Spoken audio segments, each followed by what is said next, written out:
Muito bem, então olhem, vamos recomeçar esta sessão da manhã. Desta feita passamos dos desafios da bioética para os desafios colocados pelas migrações e a crise dos refugiados e temos a sorte de ter connosco outra professora extraordinária, a professora Ana Santos Pinto, professora no Departamento de Estudos Políticos da Universidade Nova de Lisboa, quiçá o melhor departamento de Estudos Políticos, mas eu, enfim, sou um bocadinho... É o único departamento de Estudos Políticos, os outros não digas mais nada e deixa-me fazer isto, enfim, um bocadinho juiz em causa própria, investigadora no, quiçá, melhor Instituto de Relações Internacionais, Instituto Português de Relações Internacionais, conhecido como IPRI, e investigadora associada, eu aqui já não acompanho a Ana, do Instituto de Defesa Nacional. A Ana tem trabalhado, sobretudo, a questão das relações entre a União Europeia e o Médio Oriente e tem uma tese de doutoramento absolutamente extraordinária que eu li e que aconselho vivamente, porque está escrita de uma forma muito simples, no sentido em que consegue fazer passar a mensagem que não é fácil nós académicos, muitas vezes escrevemos naquilo que a minha mãe chamava linguagem de aquário, que é de nós para nós. Por outro lado, também queria muito agradecer à Ana, que eu sei que está extremamente cansada, que dá muitas aulas à licenciatura, ao mestrado, ao doutoramento, e é porque ainda não inventaram mais ciclos de estudos. E à pós-graduação também. E à pós-graduação. E ontem ela não pôde estar connosco porque justamente esteve o dia todo a dar aulas e, portanto, é mesmo com muito gosto que a Ana está aqui connosco hoje. Para além de ser colega, é uma querida amiga e, portanto, é com muito gosto que a temos aqui connosco hoje. Obrigada, Raquel. Bom dia a todos. É para mim um enorme prazer estar aqui. Obrigada, Raquel, pela introdução. Leia o doutoramento desde logo porque ele não está publicado, portanto, isso acontecerá, espero eu, em breve. Mas é um bocadinho na sequência do trabalho de investigação que eu fiz para o doutoramento. E o doutoramento é sobre a identidade política internacional da União Europeia, depois aplicado ao caso do conflito israelo-palestiniano.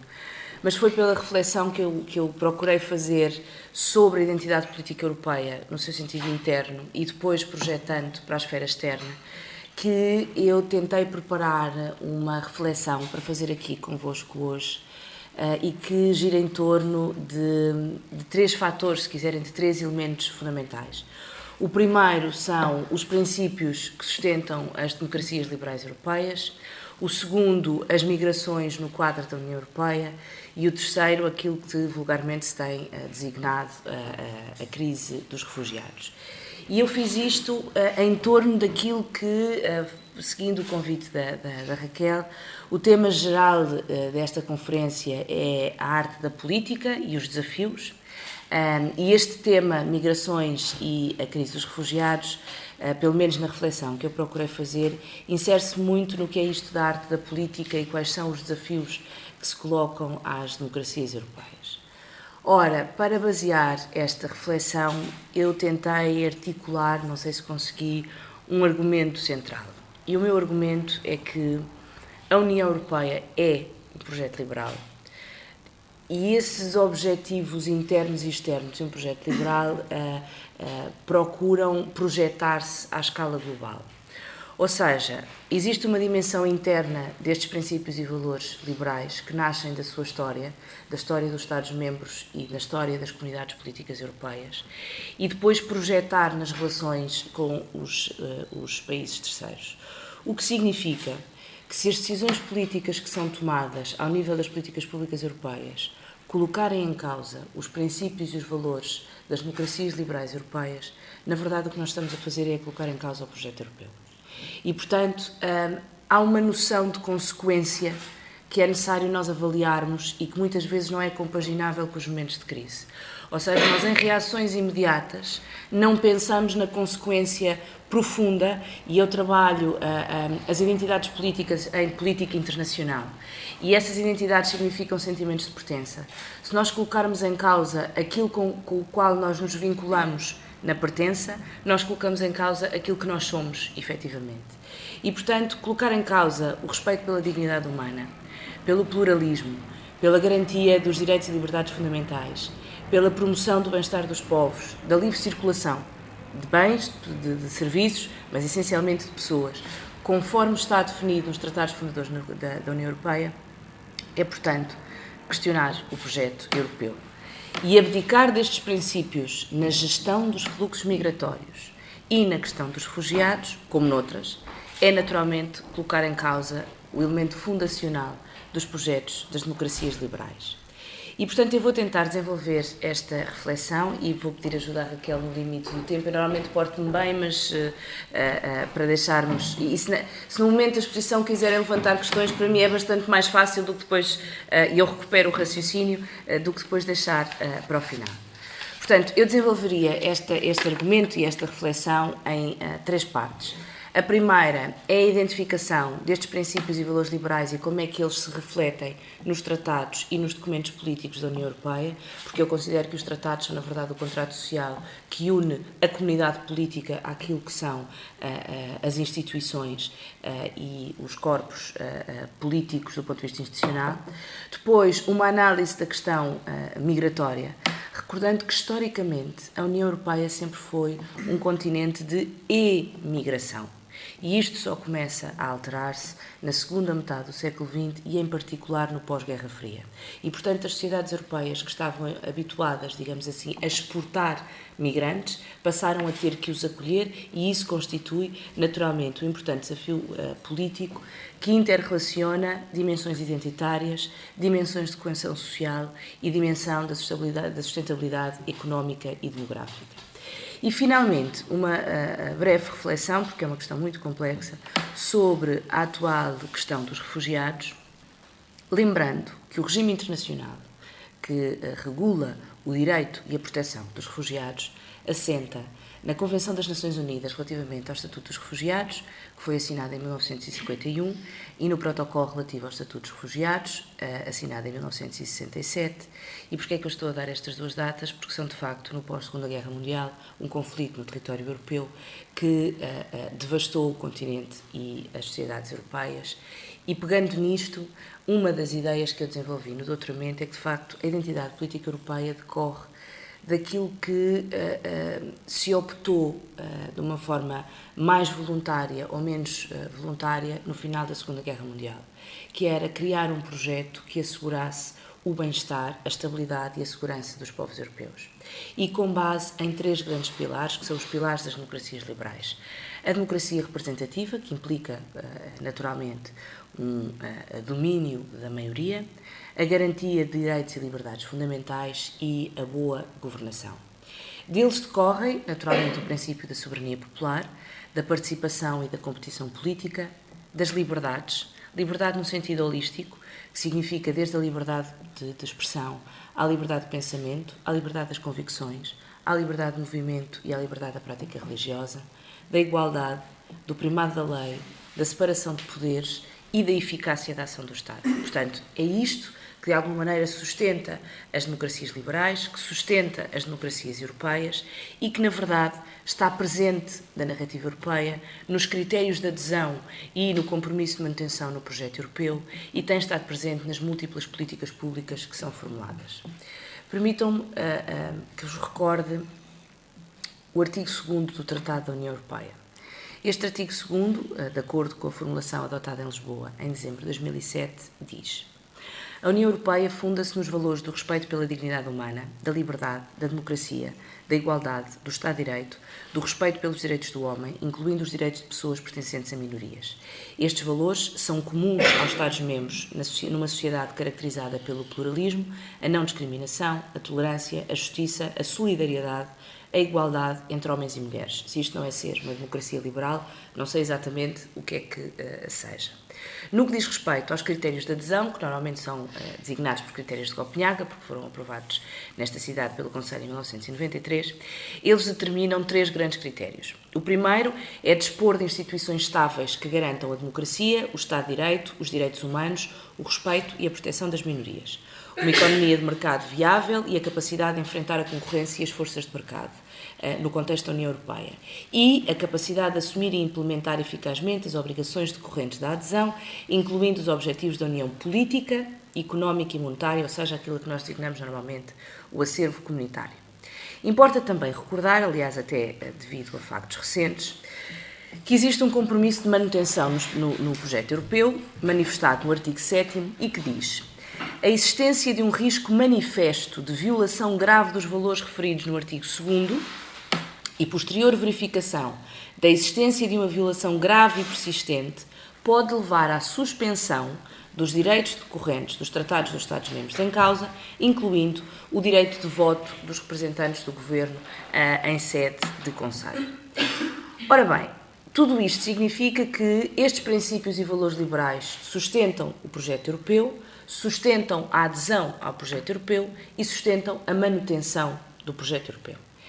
Ora, se eles constituem esta matriz e estão claramente expressos no contrato social, que vincula, digamos assim, as sociedades europeias ao projeto de integração, a minha pergunta é como é que isto se pode depois relacionar com a questão migratória. E ao fazer isto, eu fui recordar-me de um artigo do Francis Fukuyama, que foi publicado em 2006 no Journal of Democracy, e que é Identity, Immigration and Liberal Democracy. Este artigo foi escrito, digamos assim, no rescaldo do 11 de setembro, em que questionava a dimensão das democracias liberais e a sua articulação com as comunidades migrantes. E o argumento deste artigo é que um dos mais sérios desafios às democracias liberais contemporâneas diz respeito precisamente à integração das minorias imigrantes como cidadãos de democracias pluralistas. E apresentava, aliás, a Europa como um campo de batalha, ele dizia, crítico, dado o crescimento das comunidades imigrantes ao longo da segunda metade do século XX e, em particular, como referi há pouco, no pós-Guerra Fria. Ora, se até ao século XIX a União Europeia, como dizia há pouco, um continente em migração, exportava essencialmente migrantes económicos, a partir do século XX, como bem sabemos pela história, sucederam-se as revoluções, as guerras civis, os conflitos armados, e estes migrantes económicos passaram, milhões deles, a assumir o estatuto de refugiado. E foram acolhidos um pouco por todo o mundo, designadamente pelos Estados Unidos, mas não só. E espalharam-se, digamos assim, os princípios também, estes princípios e valores de matriz liberal, espalharam-se através desta vaga de migração primeiro e depois, do ponto de vista dos refugiados, que têm um estatuto de direito internacional próprio, mas já lá iremos. O Joschka Fischer, num artigo publicado em agosto deste ano, chamado Europe's Migration Paralysis, e que foi publicado no Project Syndicate, que é um portal com artigos muito interessantes, tem um parágrafo que eu acho que é bastante revelador. Diz ele: nas últimas décadas, a esmagadora maioria dos europeus viveu em Estados democráticos que garantiram os seus direitos fundamentais. A miséria e as migrações próprias à Europa fazem hoje parte de uma memória distante. E às vezes vale a pena nós olharmos para aquilo que constitui o nosso passado, principalmente do ponto de vista geracional. Eu tenho 36 anos, faço parte da geração da integração. Eu não conheço Portugal sem ser, do ponto de vista da minha memória, que também já não é grande coisa, mas eu não conheço Portugal sem ser no contexto europeu. Eu sou a geração Erasmus, a geração da democratização do ensino superior pelos fundos europeus, a geração que teve o privilégio de poder sair e de fazer trabalhos de investigação em Portugal graças à BION e aos recursos que a União Europeia nos dava, que pôde participar em projetos europeus e que é financiada na sua investigação exclusivamente por projetos europeus. Portanto, eu não tenho memória de uma outra realidade e que é muito diferente da memória dos meus pais e muito diferente da memória dos meus avós e a relação com a sociedade e com a história. Ora, a par de outros desafios políticos que se colocam à comunidade europeia, e eu assumo a comunidade europeia porque acho que existe de facto um vínculo de pertença que é comum, esta gestão dos fluxos migratórios está na agenda europeia desde o início do projeto europeu. Primeiro pela relação com os territórios pós-coloniais, depois com a criação, a designação, digamos assim, dos países terceiros. E tal como acontece noutras áreas políticas, a gestão dos fluxos migratórios padece de uma tensão que é inerente ao próprio projeto europeu, que é a tensão, por um lado, entre os princípios e valores e, por outro, entre a ação política. Ou seja, nós até podemos reconhecer a existência desses princípios e valores, mas há momentos de decisão em que a ação política, designadamente, o facto de sermos democracias e existir uma accountability ao Estado de 4 em 4 anos ou de 5 em 5 anos, leva a que esses princípios e valores tenham que ser ajustados a este cálculo de curto prazo. Ora, dito isto, e contextualizado pelos princípios e valores gerais que eu vos referi, que estão no artigo 2º, a política de gestão de fluxos migratórios, como aliás a questão do asilo, é enquadrada pelo título 5º da União Europeia, do Tratado da União Europeia, que se chama Espaço de Liberdade, Segurança e Justiça. E diz o artigo 67 que a União Europeia assegura a ausência de controle das pessoas nas fronteiras internas e desenvolve uma política comum em matéria de asilo, de imigração e de controle de fronteiras externas que se baseia na solidariedade entre Estados-membros e que é equitativa em relação aos Estados nacionais terceiros, aos países terceiros. Ou seja, a União Europeia distingue claramente o que é a sua comunidade interna, dentro das suas fronteiras, e aqueles que estão e que têm a cidadania, e que têm a atribuição desse título de cidadania, e aqueles que são cidadãos de países terceiros à União Europeia. Daqui que nós falemos da Europa Fortaleza, é a lógica também do mercado comum, em que há uma livre circulação interna, mas muito fechada e até de alguma forma violenta em relação àqueles que estão fora do espaço europeu. Isto no que diz respeito aos bens e serviços. No que diz respeito às pessoas, há também esta identificação, e digo eu por uma razão à partida identitária. As identidades constroem-se por oposição ao outro que é diferente. E, portanto, eu reforço a noção de comunidade interna e diferencio aquele que está fora, dou direitos e liberdades que, à partida, são equitativos e igualitários, mas na prática não são. Porque a disposição da cidadania, e a nossa cidadania, enquanto nacionais de Estados-membros da União Europeia, é uma cidadania europeia, o nosso passaporte é europeu, digamos assim, depois com as especificidades de cada um dos Estados-membros. Mas, na verdade, nós estamos a distinguir-nos à partida entre quem está dentro e quem está fora. Mas isto tem um problema prático, é que há os que estão fora que vivem cá dentro e que têm uma tensão, e depois com comunidades políticas particulares e do ponto de vista das convicções, não só políticas, mas também religiosas, e que podemos falar sobre isso, que diz respeito, quanto mais eu diferencio, mais a noção do outro está presente. Mas esta diferenciação e o multiculturalismo está associado aos princípios e aos valores liberais e está consolidado, de alguma forma, se bem que diferente, em diferentes Estados-membros. A verdade é que eu tenho que conciliar esta igualdade, esta equidade, esta liberdade com a necessidade de reforço de uma comunidade política interna e com a existência de outros dentro desta comunidade política nacional.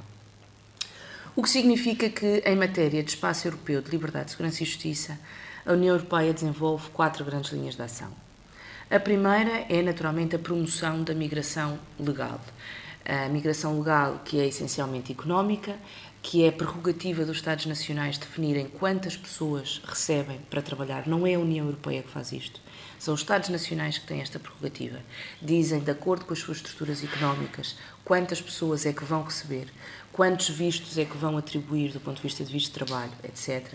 E a União Europeia criou um mecanismo que se chama o Blue Card, à semelhança do Green Card nos Estados Unidos, para os migrantes altamente qualificados, porque têm uma necessidade de mercado e, portanto, procura, digamos assim, acolher, e depois existem vistos específicos para estudantes e para situações particulares. Mas saliento que isto continua a ser uma prerrogativa dos Estados nacionais, porque o espaço de liberdade, segurança e justiça, a antiga justiça e assuntos internos em matéria de definição dos pilares institucionais, tem esta particularidade, é que parte está comunitarizada, outra parte está intergovernamental, ou seja, continua na esfera dos Estados nacionais. Depois tem uma segunda linha de ação, que é o combate à migração irregular e ilegal, são duas coisas diferentes, e à promoção das políticas de retorno. O que é que isto significa? A migração ilegal são as pessoas que chegam sem qualquer documento. A irregular é aquela em que se caduca e que tem mecanismos, digamos assim, do ponto de vista político e de cooperação policial que são diferentes. E, portanto, na ilegal eu faço o combate ao tráfico de seres humanos, e que é um problema real na União Europeia, controla as fronteiras externas. A irregular é mais difícil porque as pessoas já cá estão dentro e, portanto, é necessário verificar a compatibilidade do seu estatuto legal com aquilo que efetivamente se passa. A política de retorno é aquela que está mais interligada com a política externa. Porquê? Porque os acordos com países terceiros estão, neste momento, condicionados à assinatura de cláusulas de retorno. Por exemplo, devem-se recordar no caso da Turquia, foi assinado um acordo particular no caso de Marrocos de migração circular, tem sido assinado com a Tunísia, está em fase de assinatura com a Tunísia. O que é que isto significa? Significa que se a União Europeia detectar migrantes ilegais ou irregulares no seu território, os Estados de origem são obrigados a acolhê-los e responsáveis pelas pessoas que estão em território nacional. Ora, muitas vezes os Estados de origem não o querem fazer. E, portanto, esta é uma cláusula de política externa. Porquê? Porque a União Europeia faz, porque a sua política externa tem uma dimensão económica, tem a dimensão comercial e depois a dimensão de política de segurança e defesa, faz condicionar critérios que fazem parte da dimensão económica e comercial a estes critérios políticos. Nós só assinamos o acordo se vocês assinarem a cláusula de retorno. E isto, de facto, tem sido politicamente muito difícil de gerir na relação com os países terceiros. Depois temos o controle das fronteiras externas. Schengen é isto. Schengen é eliminarmos as fronteiras internas, permitir a mobilidade interna dos cidadãos e controlar de forma muito estrita as fronteiras externas. Nos últimos dias nós temos assistido a um debate sobre Schengen. Eu acho, honestamente, Schengen é uma conquista da integração europeia. Abdicar de Schengen é abdicar daquilo que faz, é um dos pilares fundamentais. Eu recordo-me muito vagamente de ir à Espanha com os meus pais e termos que abrir o carro e termos que mostrar, mas muito vagamente, e mais numa memória contada do que propriamente memória visual, ou de passar por aquilo. Hoje em dia, eu entro no avião, saio num sítio qualquer, não só não tenho que mudar de moeda, como não tenho que passar por controle. Isto, do ponto de vista logístico, é relativamente fácil. Tem uma série de condicionantes do ponto de vista da segurança? Tem. Qual é a arte da política aqui? É equilibrar, é tentar perceber quais são os nossos direitos, liberdades e garantias e a que é que nós estamos dispostos a abdicar em matéria de segurança. Este é um debate que nunca vai estar fechado. É, em minha perspectiva, em primeiro lugar, um debate individual e só depois de ser um debate individual é que ele pode ser discutido seriamente na esfera pública. E sem uma noção de pressão pouco informada. Nós devemos saber do que é que estamos a falar e saber de quando abdicamos, a consequência de abdicarmos desse direito. E abdicamos de uma esfera imediata, é muito mais fácil abdicar e aquilo que nós falamos da securitização e dessecuritizar é fácil. Dessecuritizar está por provar que se consiga fazer. E a mesma coisa no que diz respeito aos direitos. Depois temos agências, como é o caso da Frontex, que são responsáveis por este controle de fronteiras externas. E temos, finalmente, a implementação do que se chama Sistema Europeu Comum de Asilo. Ora, isto tem um nome que à partida diz muita coisa, mas que a implementação é muito difícil. Eu vou falar sobre ele um bocadinho mais para a frente, porque é aqui, no Sistema Europeu Comum de Asilo, que se situa a questão dos refugiados.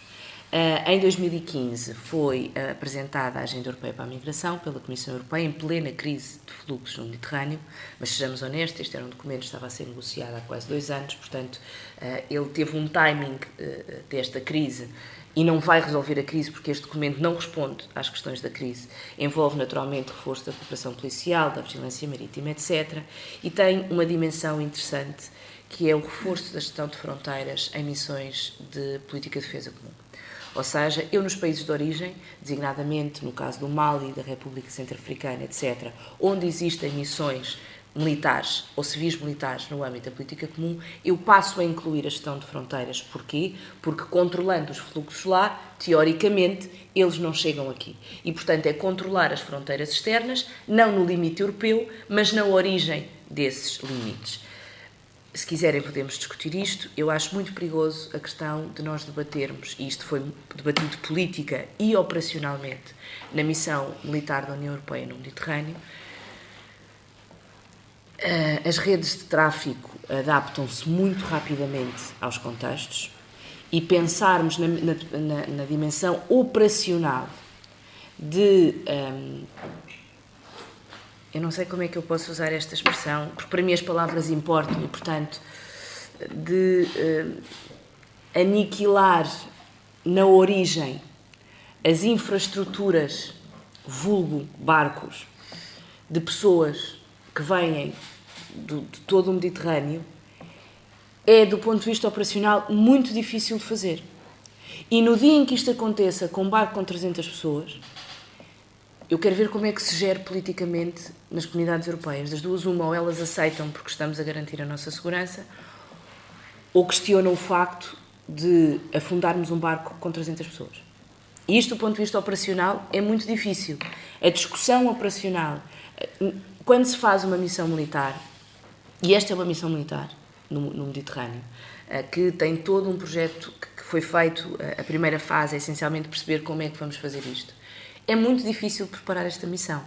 É a mesma coisa que matarmos moscas com a AK-47. Quer dizer, há aqui uma dificuldade operacional.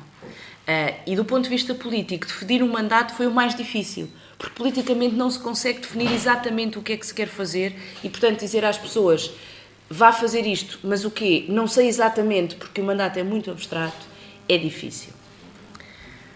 Poupando-vos, mas eu acho que é importante nós trabalharmos com números para termos a noção da proporção. Deixem-me dar-vos muito brevemente um panorama migratório da União Europeia. De acordo com o Eurostat, a 1 de janeiro de 2014, o número de pessoas que vivia na UE 28, portanto nos 28 Estados-membros, e que eram cidadãos de países terceiros, são 19,6 milhões. Ou seja, cerca de 4% do total da população europeia, que estamos a falar em 507 milhões e qualquer coisa. O número de pessoas que nasceram fora da União Europeia, mas que já têm cidadania europeia, são cerca de 35 milhões, ou seja, cerca de 6,6%. No total, em termos de comunidade imigrante alargada, estamos a falar num total acumulado de cerca de 10% do conjunto da população europeia. Portanto, migrantes, e estamos a falar de todo o tipo de migrantes, desde migrantes económicos, migrantes sazonais, migrantes temporários, migrantes estudantes, incluindo neste número os refugiados, como vamos ver, têm um número mínimo. Dentro destes 19 milhões, até agora, temos um número mínimo. Portanto, estamos a falar de um total de 10% da população europeia. Em termos absolutos, de acordo com o Eurostat, a Alemanha apresentou em 2013 o maior número de migrantes, 693 mil. O Reino Unido em segundo, 526, França 333, a Alemanha, estou a falar em mil, a Itália 307 e a Espanha 281 mil. Do ponto de vista proporcional, deixem-me dar os dados de Portugal. Portugal, em 2013, tinha 17 mil migrantes. Depois já vamos ver, eu tenho aqui dados e quadros, se quiserem, não vou estar a amassar com isso. Destes 17 mil, 9,7 são nascidos em Portugal, 503 oriundos de Estados terceiros à União Europeia. Portanto, estamos a trabalhar com anuais, números anuais. Em relação à população residente, o Luxemburgo é naturalmente o país com a maior taxa de imigração, muitos dos quais cidadãos nacionais, portugueses, e estamos a falar em 39 migrantes por cada 1000 pessoas. Eu vou-vos dar um número mais tarde do número de refugiados, a proporção, e vamos perceber que este número de 39 migrantes é diferente se nós estivermos a falar do número de refugiados na Jordânia ou no Líbano. É seguido naturalmente por Malta e por Chipre, portanto todos eles países pequenos e que têm números de migrantes até menos significativos, mas estamos a trabalhar numa lógica proporcional.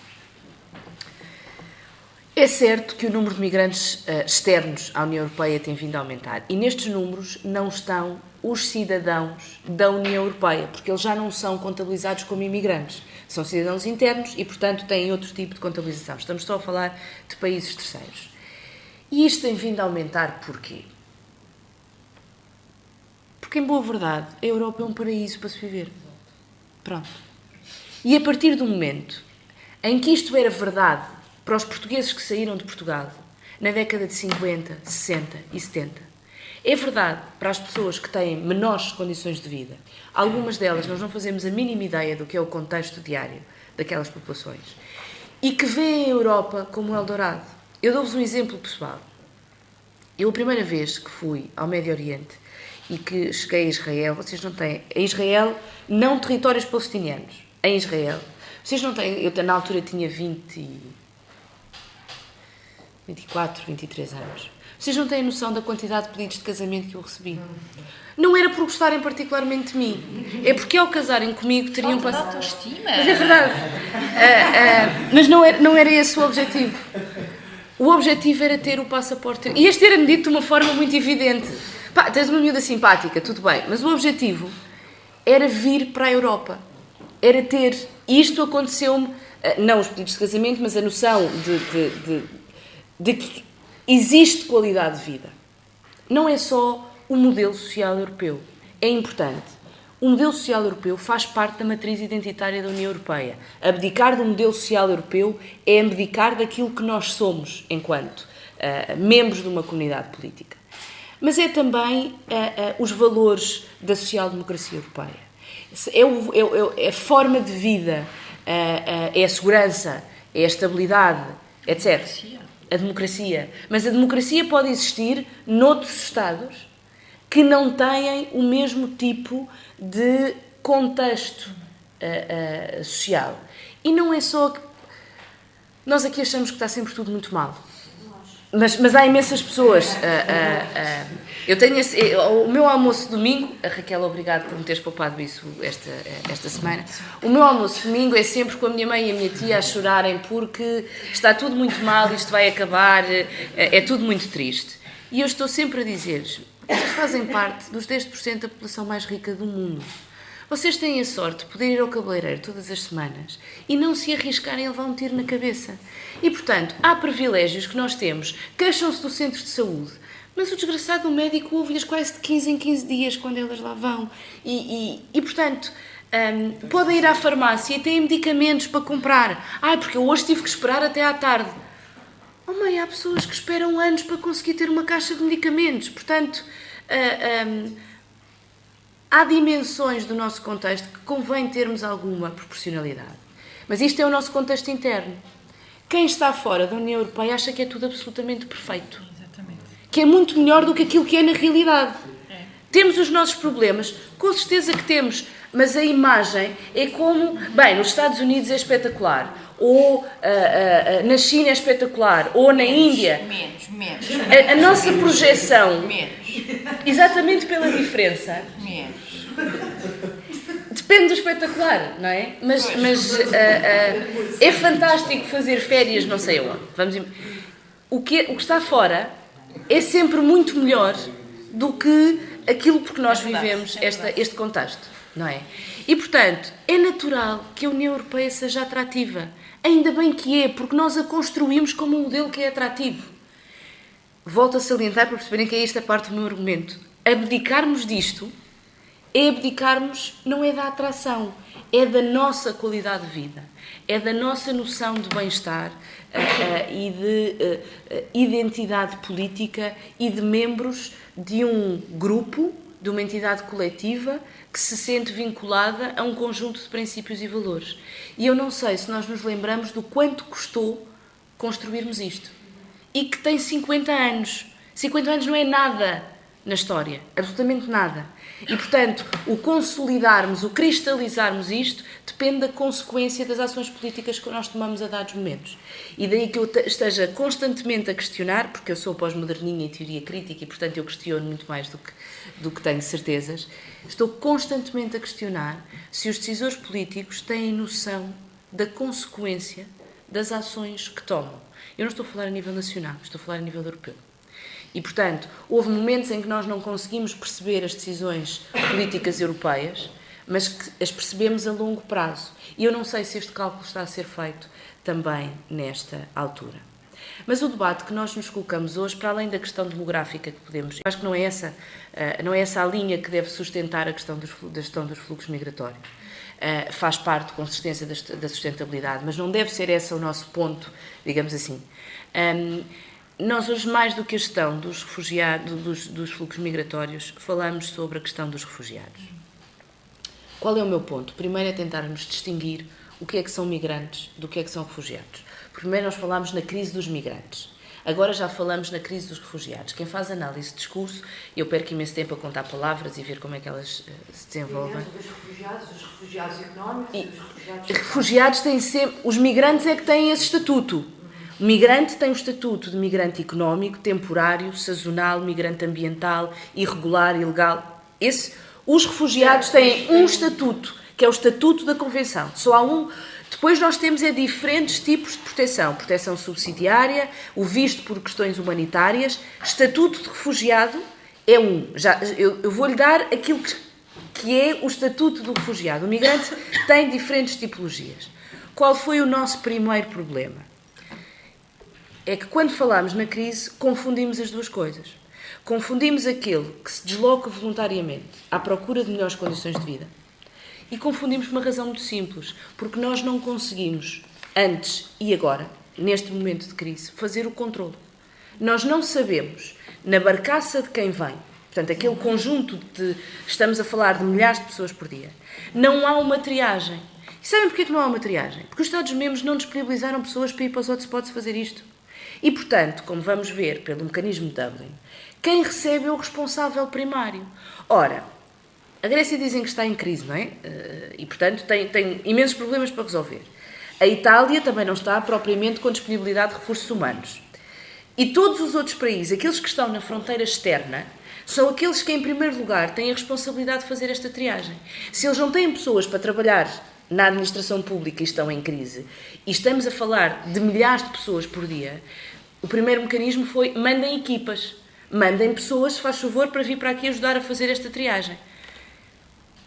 Não houve. Conseguimos montar 3 equipas.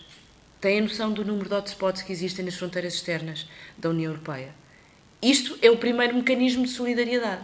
É a mesma coisa que nós dizermos que estamos muito empenhados, mas mandamos uma pessoa para o Mali que não fala francês.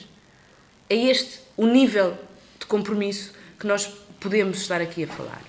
O refugiado é aquele a quem é reconhecido um estatuto particular de proteção. E atenção que uma coisa são pedidos de asilo, e só depois, e vamos ver que a taxa é muito diferente, ou seja, eu tenho milhares de pedidos de asilo por ano e centenas, em termos de proporção, de atribuição de estatuto de refugiado. Tem em vários estados, a Alemanha e a Suécia são aqueles que têm mais, já veremos também os números de Portugal. Diz a Convenção das Nações Unidas sobre o Estatuto de Refugiado: refugiado é alguém que, cito, devido a um receio fundado de ser perseguido por motivos de raça, religião, nacionalidade, pertence a um determinado grupo social ou de opinião política, se encontre fora do país da sua nacionalidade e é incapaz, ou em virtude desse temor, não querer valer-se da proteção desse país. Eu recordo, o asilo, o pedido de asilo, é um direito individual fundamental e constitui uma obrigação internacional desde os tempos da Convenção de Genebra. E, portanto, este é um direito do próprio e uma obrigação do outro. Ponto prévio. Os migrantes, especialmente os migrantes económicos, são aqueles que se deslocam para a procura de melhores condições de vida. Os refugiados são os que são obrigados a deslocar-se para salvar a sua vida. E isto muda tudo. A condição emocional, psicológica, a noção de sobrevivência e, mais do que isso, a noção de eu sou capaz de fazer tudo porque eu não tenho nada a perder. E, portanto, é claro, e existe, não há uma proteção do Estado. Ao contrário dos migrantes económicos, não há uma proteção do Estado. O Estado português é responsável pela sua comunidade imigrante. Eu gosto sempre de recordar, se houver um problema sério na Venezuela, nós temos um problema para resolver, porque nós não conseguimos ir buscar 3 milhões de pessoas. Tivemos um problema na Guiné, foi o último, e que pedimos ajuda para fazer o repatriamento. Imigrantes. Os Estados não vão buscar refugiados porque, à partida, o Estado não tem a capacidade. Muitas vezes é ele próprio que atenta contra os direitos. E, portanto, nós estamos a falar de quando reconhecido o estatuto de refugiado de pessoas de uma enorme vulnerabilidade. Ora, desde 1999 que a União Europeia está a trabalhar na criação do Sistema Europeu de Comum de Asilo. digas a sigla. É seca. Seca com S. Mas, e de facto tem sido uma seca do ponto de vista político, porque não se consegue desenvolver este mecanismo. Na prática, o que é que isto significa? Significa a aplicação de regras comuns no processo de requisição de asilo, conseguiu-se, e depois na atribuição do estatuto de refugiado não se consegue. Por uma razão simples. Tal como o número de migrantes é definido pelo Estado, é o Estado que diz quantas pessoas recebe, dá visto de trabalho, etc. Também é o Estado, individualmente, não do ponto de vista europeu, que analisa e decide a quem é que atribui o estatuto de refugiado. Ou seja, os critérios são diferentes na Alemanha, na Suécia, no Reino Unido e em Portugal.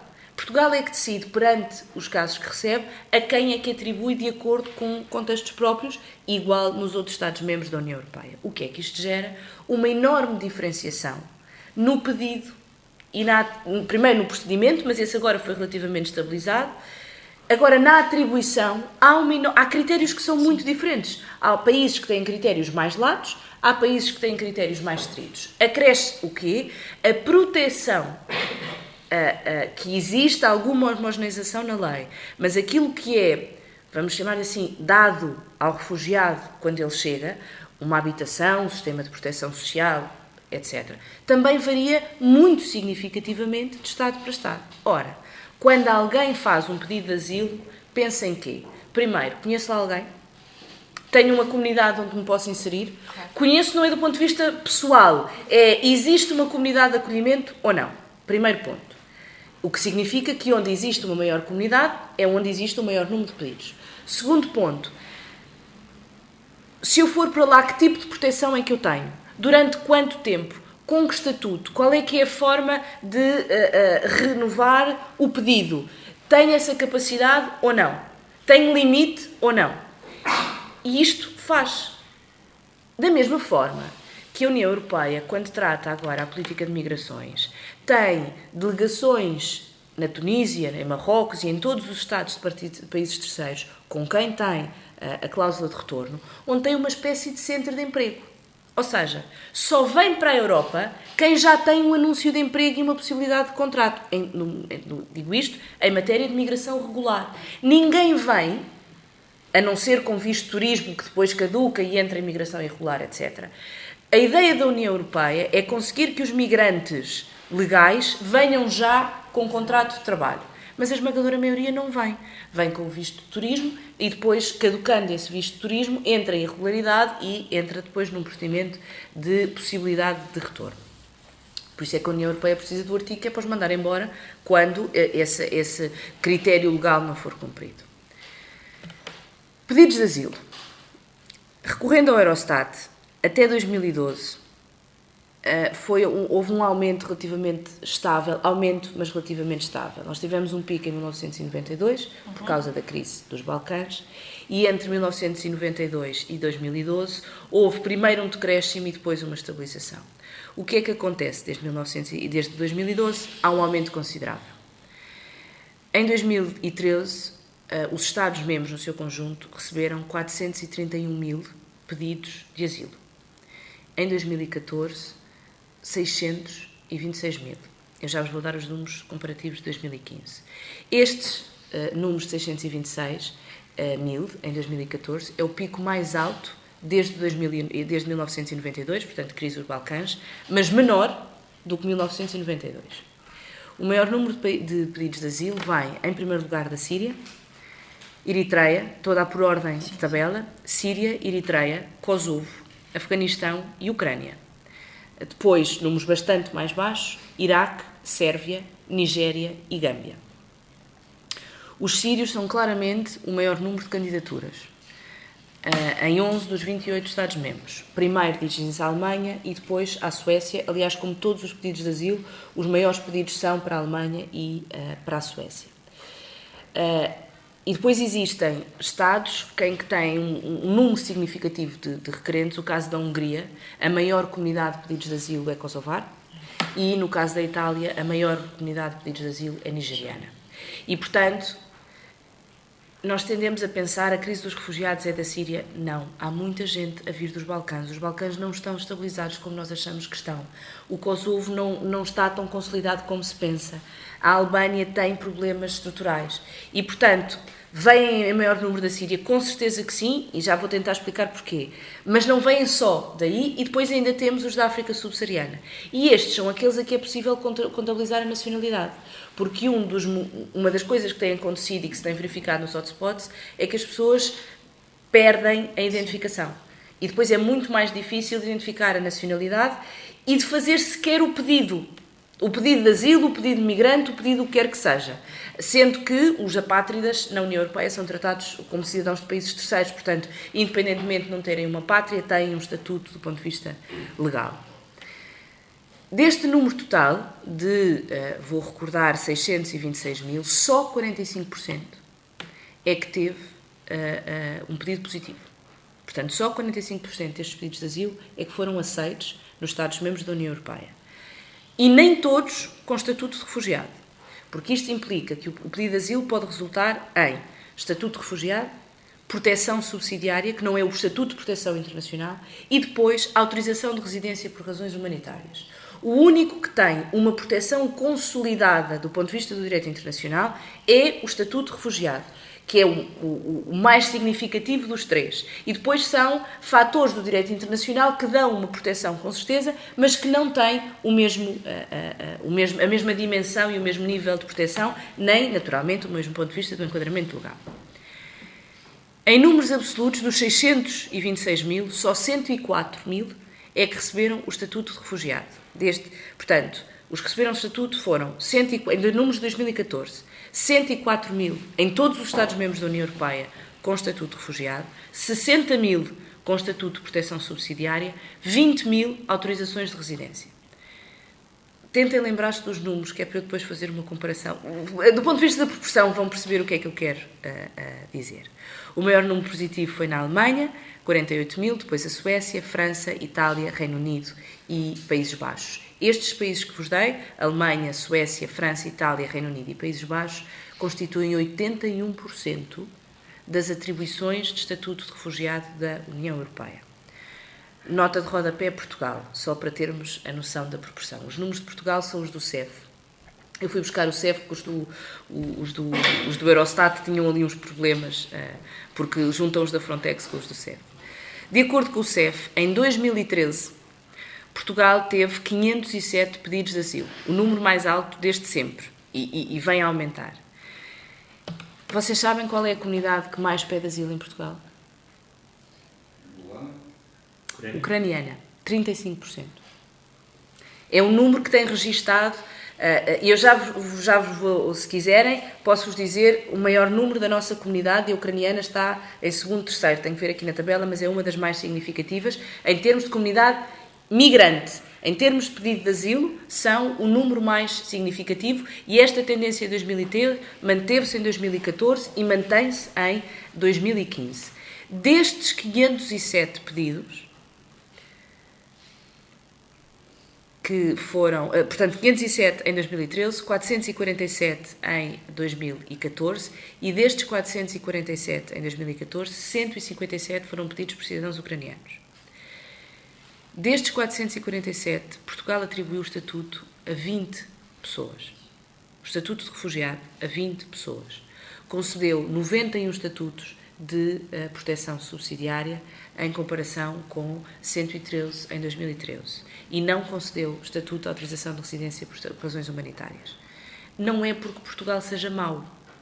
Não tem a ver com mau no sentido valorativo. Não é isso. É porque o pedido é feito em função da justificação que é dada. E muitas vezes os migrantes não têm a justificação que se enquadra do ponto de vista do direito internacional e, portanto, têm que transitar para o regime de migrações normais do ponto de vista económico, etc. A análise em Portugal é feita, do ponto de vista do parecer, pela Comissão Portuguesa de Refugiados. E, portanto, existe uma participação da sociedade civil. O que existe é quem pede asilo em Portugal Primeiro, são aqueles a que já têm uma relação, e a comunidade ucraniana mostra de uma forma muito significativa, já têm uma relação com Portugal, e depois, muitas vezes, são aqueles que não têm, efetivamente, o normativo, as características para serem pedidos, e, portanto, Portugal não atribui, não é porque não quer atribuir, tem naturalmente um critério do direito, mas porque os pedidos não correspondem àquilo que são as características gerais. Eu estou quase a terminar, prometo, mas nós temos ouvido falar de crise. Números comparativos da Frontex de entradas ilegais em 2014 e 2015. Em 2014, entraram ilegalmente no espaço europeu 283.532 pessoas. Entre janeiro e junho de 2015, 232.540. Ou seja, vai duplicar, no mínimo. Porque mensalmente tem aumentado. Portanto, vai duplicar no mínimo. Entradas ilegais significam migrantes. Maioria Síria, por ordem, Síria, Afeganistão, Eritreia e nacionais da África subsaariana. Ou seja, nós sabemos que eles vêm da África subsaariana, mas não temos documentação para os imputar a um Estado. Pedidos de asilo. Em 2014 foram pedidos, como vos recordo, 626 mil pedidos de asilo na União Europeia. Em 2015, entre janeiro e junho, 368.998. Eu sou de letras, mas duplicando daria 734 mil. Portanto, aumenta claramente em relação ao ano anterior e, como vos digo, os números mensais no segundo semestre têm a tendência a aumentar em função do primeiro semestre. A maioria dos pedidos de asilo, Síria, Afeganistão, Albânia, Eritreia, Iraque, Kosovo, Paquistão e Nigéria. Porquê é que nós falamos do mecanismo de cotas e da solidariedade europeia? E isto eu acho que é importante explicar, porque é um procedimento comunitário. Porque um dos componentes do Sistema Comum de Asilo Europeu é o designado Regulamento de Dublin, que, como vos disse, é da responsabilidade, a análise do pedido é da responsabilidade do Estado-membro que recebe em primeiro lugar. Ou seja, é este que tem a responsabilidade de controlar a entrada, é este que tem a responsabilidade de fazer a triagem e é este que tem, no limite, a responsabilidade de repatriar ou acolher. Isto seria gerível com uma entrada de 100 mil, não com uma entrada de 600 mil. E, portanto, o que os Estados que acolhem, em primeiro lugar, desde logo a Grécia, a Itália, a Hungria, a Polónia, assim sucessivamente, o que fizeram foi dizer aos Estados-membros da União Europeia: bom, os migrantes nós temos mecanismos para o fazer, alguém tem que nos ajudar a fazer a triagem, primeiro, do que é migrantes, do que é que são refugiados, porque com o estatuto de migrante eu posso repatriar, com o pedido de asilo não posso, portanto tenho que fechar o processo dura, no limite pela diretiva comunitária, 11 meses, portanto as pessoas têm que ficar pelo menos 11 meses pela primeira instância e pela decisão final, podendo ser repatriadas depois. Mas para além disso, o que pedem é: vamos dividir. Ou seja, eu não consigo assimilar tudo isto, vamos dividir, e é aí que vem o mecanismo de cotas. E este mecanismo de cotas diz: eu estou disponível para receber este número de pessoas, e são os Estados. A Comissão fez uma proposta que não foi aceita e, portanto, os Estados estão a negociar esta proposta. E vocês podem não acreditar, mas a negociação que está em causa nesta altura é pelo perfil do refugiado. Ou seja, os números que nós estamos a discutir não são números globais, não são 130 mil pessoas à toa. Não, são 130 mil pessoas que têm este perfil do ponto de vista da formação, que têm este perfil do ponto de vista da nacionalidade. É isto que se está a discutir hoje. E eu faz muita confusão discutir os números. O Conselho, não é os ministros, porque isso quando chega aos ministros, coitados, já têm muito pouca capacidade de manobra. É tudo discutido do ponto de vista do aparelho. Nós estamos a discutir coisas muito concretas. Nós estamos a discutir números, não pessoas. Estamos a discutir: eu quero não sei quantos vindos daqui, eu aceito, não é eu quero. Eu aceito não sei quantos vindos daqui, com este perfil, com família, sem família, com esta idade, com características particulares. Portanto, é neste ponto de debate que nós estamos nesta altura, sendo que não foi possível aos Estados-membros chegar a um acordo mínimo. Mas eu não consigo fechar esta apresentação sem uma pergunta que é: será que a União Europeia recebe assim tanta gente e tantos refugiados?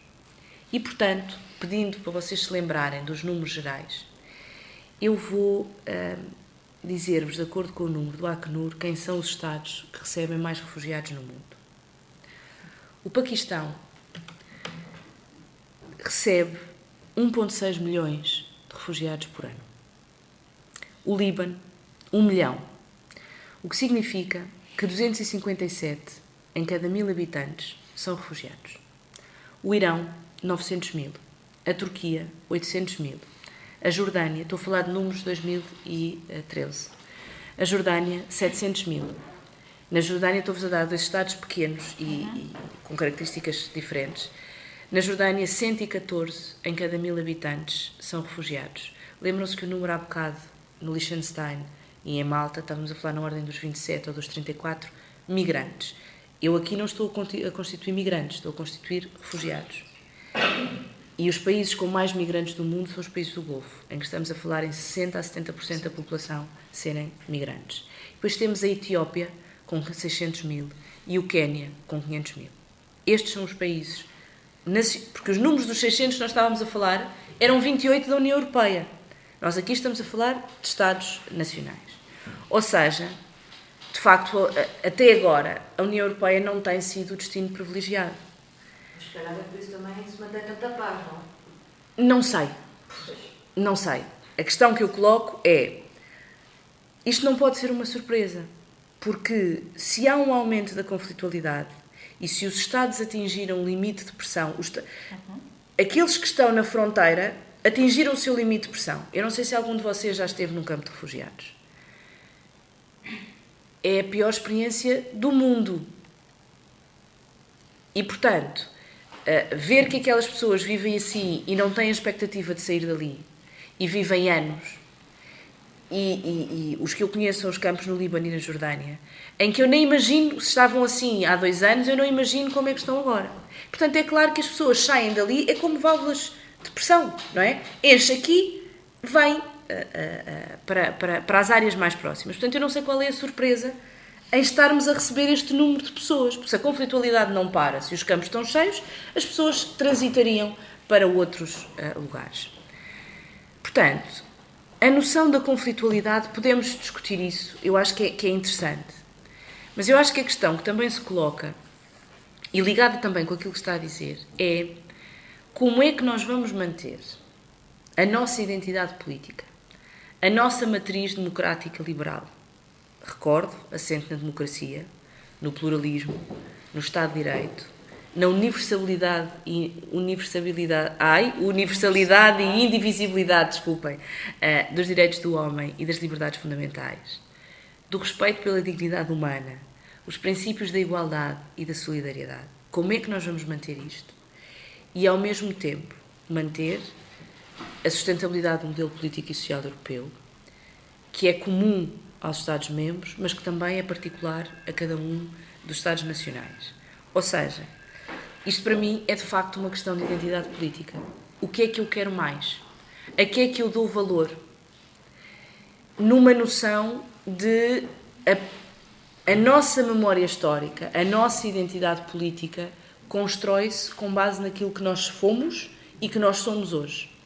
E, portanto, quando se olha para uma dada ação ou quando nós temos que tomar uma decisão, nós não podemos pensar apenas nos próximos 3 ou 4 anos. Isto tem um impacto. E tem, desde logo, um impacto nos princípios e valores que nós defendemos. Porque se nós não os defendemos externamente e internamente, vamos defender onde? O risco que nós podemos colocar é colocar aqueles que foram os nossos princípios e valores fundadores numa lógica de prioridade 2, e isso para mim parece muito perigoso. Porque é isso que nos junta a todos. É a cola que une a comunidade política europeia. Se não houver cola, não há comunidade política europeia e, portanto, de alguma forma isto começa a desmembrar-se. E, portanto, para terminar, para mim a gestão deste desafio assenta sem dúvida nesta arte da política, que é tomar decisões difíceis em momentos difíceis, e dela depende, parece-me, a sobrevivência do projeto europeu conforme o conhecemos.